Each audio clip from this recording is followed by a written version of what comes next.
এই যে সেকেন্ড খেপে খয়রা জাল চালিয়ে যা মাছ পড়েছে।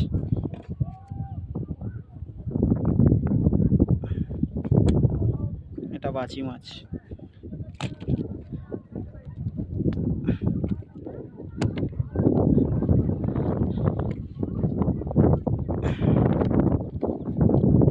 খুব বেশি পড়েনি, একটা ছোট সাইজের ইলিশ।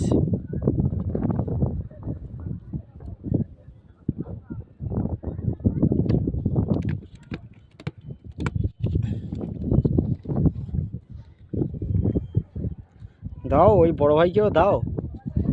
ওই ভয় নেই, তাই ভাঙাটাই ঠেকে গেলে মাথা খারাপ করে দেবে।